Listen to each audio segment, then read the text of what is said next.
नमस्कार, बहुत स्वागत है आपका। वक्त हो चला है ग्राउंड जीरो का। ग्राउंड जीरो में आज बात एमपी में कोचिंग सेंटर में बड़ी कार्रवाई की करेंगे, जिसमें कोचिंग सेंटर के संचालकों में भागम भाग जैसे हालात बन गए हैं। तो वहीं दूसरी तरफ छत्तीसगढ़ के अंबिकापुर के शराब दुकानों की बात करेंगे, जिसने स्थानीय लोगों को परेशान कर रखा है।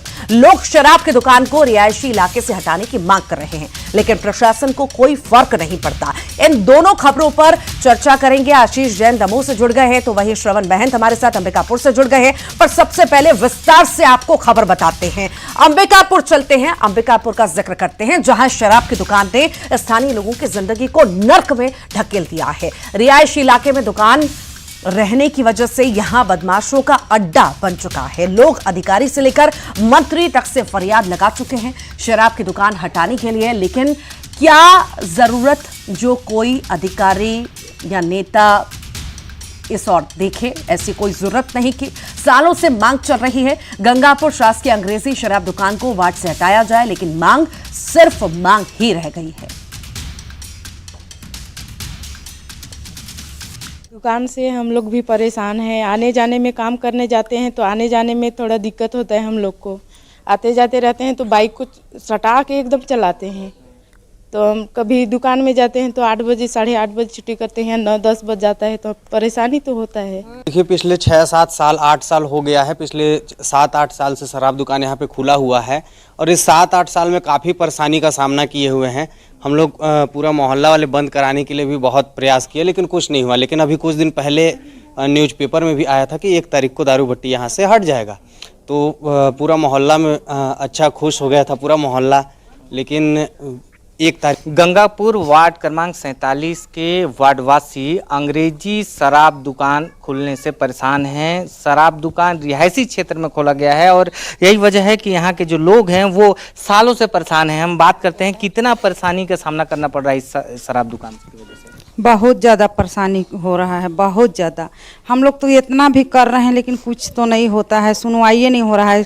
बड़े बड़े वादा करते हैं लेकिन कुछ नहीं करते हैं। जान रहे हैं हम लोग का गंगापुर ना बस्ती हम लोग का नरक हो गया है। यहाँ से निकलते तक हम लोग का रोड में निकलने का कोई वो नहीं है, जीने का हक ही नहीं है। ऐसे टाइप के हो गया है, नरक करके रख दिए हैं। अब क्या बोलूँ किसी के ऊपर। हाँ, किसी के ऊपर यहाँ खोल खोल बाथरूम करने लगते हैं। अब क्या कहूँ, मंदिर है, भागिए भागिए करते रहती हूँ। मंदिर में घुस जाएंगे पी पी के, क्या करूँ, सूझ जाते हैं। हाँ, सही बात है, झूठ नहीं बोल रही हूँ। हाँ, जो हम लोग के साथ घटना घट रहा है, देखिए ना, लड़की आ रही थी, अभी 15 दिन हो रहा है, 15 ही दिन ना होगा था, हो 15 दिन हो रहा है, उस लड़की पर हाथ रख दिए, एकदम धरिए दिए, और वो लड़की गई है वहाँ तक, मारा पीटा हुआ, लेकिन उस बात को आगे नहीं बढ़ने दीजिए। समस्या तो बहुत है, आज से नहीं, जब से खुला है तब से, और विरोध भी करते हैं, तालाबंदी भी किए, सब कुछ करने के बावजूद भी सिर्फ हमको आश्वासन ही मिलता है। शराब दुकान से ही परेशानी है। हम लोग बंद नहीं बोल रहे हैं, हटने के लिए बोल रहे हैं, क्योंकि मोहल्ले के बीच से जो जाते हैं वही परेशानी है। मतलब मोहल्ले के बाहर कहीं भी रहे तो बाहर के लोग आते जाते हैं मोहल्ले से, वही दिक्कत है। दारू, अब वो दारू दुकान कहीं भी खुल सकता है। ये मोहल्ले के बीच से जो जाना आना, बाहर के लोग आते हैं, कई प्रकार के लोग, अब दारू भट्टी है, कई प्रकार के लोग कहीं से भी आते हैं।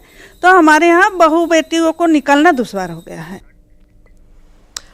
तो ये स्थिति आपने देखी किस तरह से यहाँ पर शराबियों का अड्डा बन चुका है रिहायशी इलाका। महिलाएं परेशान हो रही हैं, बच्चों पर क्या प्रभाव पड़ेगा, शायद इसको भी ध्यान में नहीं रखा गया जिम्मेदारों के द्वारा। ज्यादा जानकारी लेंगे, सहयोगी श्रवण महंत हमारे साथ जुड़ गए हैं। श्रवण, तो बहुत बड़ी बात है कि रिहायशी इलाके में शराबियों ने अड्डा बना दिया है और दिन भर रात भर यहीं पड़े रहते हैं। शराब की दुकान पे तरह तरह के शराबी आते हैं। बच्चों पर क्या असर पड़ेगा, महिलाओं को कितनी परेशानी होगी, इसकी सुध कोई लेने को तैयार नहीं। क्या कह रहे हैं जिम्मेदार? देखिए, मैं ग्राउंड जीरो पे हूँ और ये वही इलाका है गंगापुर का जहाँ शराब दुकान संचालित हो रहा है। और ये आसी इलाके के जो महिला हैं उनका जीवन जब से खुला है तब से बद से बदतर हो गया है। यहाँ पे देखिए कुछ महिलाएं हैं, हम उन्हीं से जानेंगे कि उनकी पीड़ा क्या है, किस तरह का पीड़ा में आप लोग यहाँ पे गुजार रहे हैं। हम लोग को बहुत ज़्यादा पीड़ा है, हम लोग बता नहीं सकते कि कहूँ कहाँ से शुरू करूँ और कहाँ ख़त्म करूँ। हम लोग का बहुत ज़्यादा है। हम सच्चाई बोल रहे हैं कि हम लोग का ज़िंदगी नरक हो गया है। जब जब आश्वासन देते हैं ना तो बहुत विश्वास के साथ जीते हैं कि चलो अब इतना दिन अगर झेलेंगे तो हम लोग के कुछ रास्ता मिलेगा, लेकिन वो कुछ होता नहीं है। हाँ, अभी आप लोग मांग कब से कर रहे हो, क्या चाहते क्या है आप लोग? हम लोग ये चाहते हैं कि यहाँ से दारू भट्टी हट जाए, बस दूसरे भी कहीं भी ले जाएं, हम लोग बंद नहीं करवाना चाहते हैं, लेकिन ये यहाँ से हट जाए। हम लोग का निकलना घुसना बहू बेटी के से सब के आजकल पढ़ाई लिखाई बच्चे लोग के चल रहा है, इतना मतलब तड़प हो गया है कि क्या बताऊं। बच्चे लोग निकल नहीं पा रहे हैं। लड़कियां लोग कॉलेज जाते हैं, अगर भीड़ लग जाता है तो इधर के इधर ही खड़े रह जाते हैं। टाइम अगर ओवर हो जाता है तो वापस आ जाते हैं, लेकिन उन लोग पार नहीं हो सकते। हाँ, कंधे पर हाथ धर देते हैं, जैसे पाते हैं वैसे रगड़ने लगते हैं बाइक से गाड़ी से। तो हम लोग एकदम जीना मतलब मुश्किल हो गया है, इससे आगे क्या बोलूं। तो ये देख सकते हैं जो महिलाएं हैं उनकी पीड़ा को देखिए और समझिए कि ये जो वार्डवासी हैं गंगापुर का वो कितना परेशान हैं। और भी कुछ महिलाएं हैं, उनसे बात करेंगे। परेशानी तो हो रहा है, कहाँ कहाँ फरियाद लगाया हटाने को लेकर के? मैं कलेक्टर सर के पास भी गई थी और आबकारी अधिकारी के पास भी, और ये आपके विधायक जी के पास भी। उन्होंने भी आश्वासन दिया था कि शराब दुकान हट जाएगा, लेकिन आज तक हटा नहीं है। और कहीं भी जाते हैं सिर्फ हमको आश्वासन ही मिलता है। चाहते क्या है आप लोग और समस्या क्या क्या होता है? समस्या तो यहाँ शराब पी के डेली गाली गलौज मार पीट आपस में करते रहते हैं। शराब पी के बोतल घर के मतलब बाउंड्री के अंदर फेंक देंगे, चिकना खा के दरवाजे पे छोड़ देते हैं। मतलब बहुत ही बद से बदतर जीवन है यहाँ पर का। तो आप देखिए किस तरह से बद से बदतर ये जिंदगी गुजार रहे हैं, ऐसा इनका कहना है। और क्या क्या समस्या होता है आप लोगों को? कुछ नहीं होता है, यही होता है यहाँ पर कि शराब दुकान हम लोग को हट जाए। बाकी हम लोग की कोई हम लोग से मतलब नहीं है। ये नहीं है कि शराब दुकानें यहाँ रहे, बाहर भीतर निकलने के लिए हम लोग को बहुत मुसीबत है। लड़का लड़की बेटा बेटी को बाहर निकलना मुश्किल है। बाकी कुछ हम लोग का वो नहीं है दिक्कत, बस वही है कि शराब दुकान कहीं आउट यहाँ ले जाए। वो तो बोले थे कि हम लोग वो शराब दुकान को मतलब हटवा देंगे, कहीं आउट यहाँ बन रहा है, मगर हम लोग इंतजार करते रह गए कि अब हटेगा अब हटेगा, अभी तक भी नहीं हटा। क्या प्रयास किए हैं आप लोग हटाने के लिए? पर शायद इनकी परेशानी जस की तस बनी हुई है और ऐसा लगता नहीं कि जिम्मेदार इस पर ध्यान भी देंगे। चूंकि आउटर से हटा करके शहरों में शिफ्ट करने की बात कही गई थी, पर शहरों में शिफ्ट करने की बात तो ठीक है, पर ये रिहायशी इलाके में जहां पर लोग रहते हैं, बच्चे रहते हैं, वहां पर ही ऐसी दुकानें खोल दी गई हैं, तो क्या प्रभाव बच्चों पर महिलाओं पर पड़ेगा, ये तो सोचने वाली बात है। फिलहाल बहुत शुक्रिया जानकारी को साझा करने के लिए। दिल्ली कोचिंग सेंटर हादसे के बाद दमोह में भी कोचिंग सेंटरों की जांच की जा रही है। यहां के हाल भी बुरे ही हैं। कई जगह क्षमता से ज्यादा बच्चों को बैठाया जा रहा है, तो कहीं वेंटिलेशन तक नहीं है। जांच करने पहुंचे एसडीएम को ही सांस लेने में तकलीफ होने लगी। छोटी सी जगह में कई छात्रों को बैठाकर पढ़ाया जा रहा था और निकासी के लिए भी कोई जगह नहीं थी। सोचिए एक छोटी सी भी गलती हुई और कितना बड़ा हादसा यहां पर हो सकता है। आप लोगों को इतना पेनिस्ट्रेशन या सफोकेशन नहीं होता? आपको ऐसा नहीं लग रहा है? मुझे तो लग रहा है मेरा ऑक्सीजन लेने में मुझे दिक्कत आ रही है।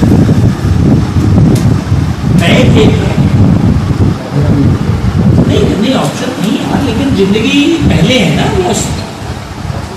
कलेक्टर सर के निर्देशन में एक टीम का गठन किया गया है, जिसमें से मैं हूं और एसडीओ पीडब्ल्यूडी हैं, हमारे हायर एजुकेशन के प्रिंसिपल सर हैं और आपके सीएमओ हैं, तहसीलदार हैं। ये सभी लोग मिलकर के हम कोचिंग क्लासेस या लाइब्रेरी जो चल रही हैं यहाँ पर उनका मुआयना कर रहे हैं और ये देख रहे हैं कि यदि कहीं पे ऐसी स्थिति है कि ये पर्याप्त सुविधाएं नहीं है, ये कोई प्रॉब्लम है, तो उसका निराकरण करेंगे और जल्दी ही करेंगे। प्रारंभिक स्टेज पे देख रहे हैं, जैसा आपके सामने ही मैंने देखा, एग्जिट जो है वो नहीं है, बहुत है, पैकिंग बहुत है, अंदर सांस लेने में भी थोड़ी सी प्रॉब्लम आ रही, क्योंकि पूरी तरह इन्होंने पैक कर रखा है और शायद मैंने इनसे परमिशन मांगी है तो परमिशन भी नहीं दिखा पा रहे हैं अभी।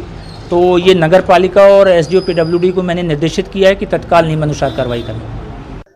दमोह जिला मुख्यालय का यह वो इलाका है जहां पर बड़ी संख्या में कोचिंग सेंटर संचालित हैं और यह कोचिंग सेंटर्स यहां पर बड़ी संख्या में बच्चे पढ़ने के लिए आते हैं। अमूमन यहां पर कॉलेज में पढ़ने वाले बच्चे और 10वीं 11वीं पढ़ने वाले बच्चे आते हैं और वो यहां पर कोचिंग लेते हैं। इसके अलावा यहां बड़ी संख्या में लाइब्रेरी भी है जहां पर बैठ करके बच्चे पढ़ते हैं। कल प्रशासन के द्वारा यहां पर बड़ी कार्रवाई की गई है और इस कार्रवाई के दौरान प्रशासन के द्वारा यहाँ पर कार्रवाई की बात भी कही गई है। चूंकि जब एसडीएम सहित अन्य अधिकारी यहाँ पर पहुंचे थे तो उन लोगों ने देखा था कि यहाँ पर सफोकेशन का बहुत बड़ा प्रॉब्लम है। यहाँ पर 3-3 मंजिलों में यहाँ पर बच्चे पढ़ने के लिए आते हैं, तो इस तरह की कार्रवाई की बात प्रशासन के द्वारा कही गई है। एसडीएम के साथ अन्य अधिकारी भी यहाँ पर पहुंचे थे, उनके द्वारा कार्रवाई की बात कही गई है। तो लगातार देश के अन्य अन्य शहरों में हुई घटनाओं के मामले को लेकर के कलेक्टर के निर्देश के बाद यहाँ पर कार्रवाई की बात कही गई है, जांच की गई है। अब देखना यह होगा कि कोचिंग सेंटर जो बिना अनुमति के संचालित हैं उन पर क्या कुछ कार्रवाई आगामी दिनों में होती है। आशीष, और ये तस्वीरें आप देख रहे थे किस तरह से बदहाल स्थिति बनी हुई है कोचिंग सेंटर्स की, किस तरह से लोग यहाँ पर परेशान हो रहे हैं, बच्चे परेशान हो रहे हैं। ज्यादा जानकारी के लिए सहयोगी हमारे साथ आशीष जैन जुड़ गए हैं। आशीष, बात वही है कि बड़ा कोई हादसा होता है तभी जाकर के प्रशासन जागता है और फिर जाकर के थोड़ा बहुत निरीक्षण होता है, फिर वही ठंडे बस्ते में मामला चला जाता है। दिल्ली में हादसा हुआ, अब कोचिंग सेंटर्स पे पहुंचे निरीक्षण करने के लिए एसडीएम साहब, सांस फूलने लगी, देखा कि वेंटिलेशन तक नहीं है। ऐसी कई सारी जगह होगी, कई सारे कोचिंग सेंटर्स होंगे जहां पर ऐसी ही स्थिति बनी होगी। क्या वहां पर भी टीम जाएगी? क्या वहां पर भी चेकिंग होगी? निश्चित रूप से मैं आपको बताना चाहूंगा, मैं ग्राउंड जीरो पर हूं। मेरे पीछे कोचिंग सेंटर है जहां पर प्रशासन के द्वारा कार्रवाई की गई है और मेरे साथ भी बहुत सारे बच्चों के अभिभावक भी हैं और स्वयं वो बच्चे भी हैं, वो छात्र भी हैं जो इन कोचिंग सेंटर्स में पढ़ते हैं। मैं एक अभिभावक से जान लेता हूं किस तरह की परेशानी इन कोचिंग सेंटर्स में है, क्या कुछ परेशानी है। कल प्रशासन ने कार्रवाई की है और कहा है कि बच्चे परेशान है, यहाँ पर वेंटिलेशन की समस्या है, अनेक अनेक तरह की समस्या। आपका क्या सोचना है? मेरा मानना यह है कि प्रशासन तो अपनी दृष्टि से जो छानबीन और जो कमियां उजागर कर रहा है तो वो अच्छी बात है और कोचिंग संचालक इसका ध्यान रखें, लेकिन सबसे जो अभिभावक के तौर पे या फिर किसी भी छात्र की सुरक्षा की दृष्टि से अगर हम बात करें, हम अपने शहर की बात करें तो अधिकतर छात्र नाबालिग होते हैं, 18 की उम्र के नीचे के होते हैं। तो जो मोटरसाइकिल स्कूटर छात्र छात्राओं की एक सबसे बड़ी उपलब्धि वो अपने लिए मानते हैं कि हमको स्कूटर मोटरसाइकिल ये मिल जाए। तो छात्र छात्राओं को, प्रशासन को चाहिए कि सख्ती से नाबालिग बच्चों के हिसाब से स्कूल संचालक, कोचिंग संचालक इनको सख्ती से आदेश दें कि आप अपने प्रीमिसेस में किसी भी छात्र छात्राओं को मोटरसाइकिल के कोचिंग सेंटर में जो परेशानियां प्रशासन ने गिनाई हैं, अन्य शहरों में जो मामला हुआ है, उसको लेकर के क्या कहना है? वो प्रशासन दृष्टि से अगर अपनी कमियां उजागर कर रहे हैं और कोई घटना अगर हुई है किसी घटित, तो उसके हिसाब से जो है वो स्कूल संचालकों को और कोचिंग संचालकों को विशेष तौर पे और इसका ध्यान रखना चाहिए और छात्र छात्राओं को इस दृष्टि से रखना चाहिए कि किसी भी तरीके से शासन के नियमों के पार ना जाके अपनी सुरक्षा की दृष्टि का ध्यान रखें। कुछ स्टूडेंट भी हमारे पास है, क्या कहना है? कोचिंग सेंटर पर कल कार्रवाई हुई, क्या मानते हैं आप उसको लेकर? सर, हम लोग ऐसी कोई खास तकलीफ तो नहीं है, जो ठीक है। ठीक, बहुत बहुत शुक्रिया आप जानकारी को साझा करने के लिए। तो जो है परेशानी जस की तस बनी हुई है, दो तस्वीरें हमने आपको दिखाई कि किस तरह से रिहायशी इलाके में शराबियों ने अड्डा बना दिया है।